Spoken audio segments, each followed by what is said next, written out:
a polymath, and I travel throughout the country helping with managing and intervening in schools with behavior that interrupts instruction. So I'm here today to answer one of your questions. Here goes. One of my fourth graders refuses to come to morning circle. I give him plenty of encouragement, but he just sits quietly in his seat and will not join. My next move is to make him do the circle activities during his recess. Do you think that would get him to come to morning circle?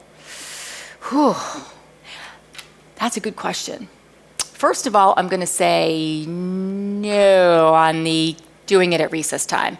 I think you're kind of thinking about, I'm going to make this kid comply. And you might be getting caught up in compliance mode. All right, so I just want to caution you there. Whenever you get caught up in compliance mode, like everybody else is doing circle, we must do circle, and circle must be being done the way we do it, meaning sitting crisscross applesauce, and you've got to be this far apart from one another. And I'm kind of like not all about that. I think as long as you're participating in circle to some degree, we'll get there. All right, so don't get caught up in compliance of the way circle's supposed to be, or any other thing for that matter. So I've got this fourth grader who refuses to come to morning circle. I don't quite know why.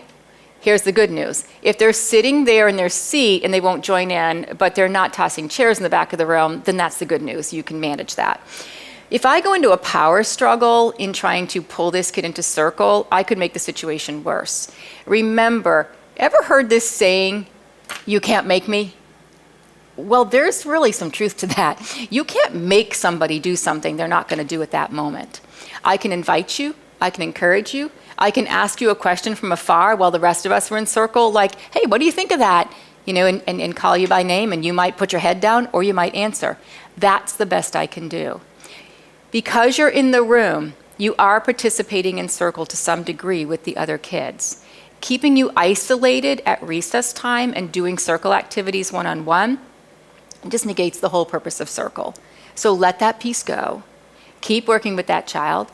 And if you need to, if you want to keep them in for a few minutes and have a conversation, ask them, what is it about circle? And then move on. And don't even try to problem solve at that moment. Just keep on going. They're in the classroom, they're learning, they're participating simply because they're there. Thanks for that question. And if you have questions that you'd like to see in a future episode, please include those in the comments below.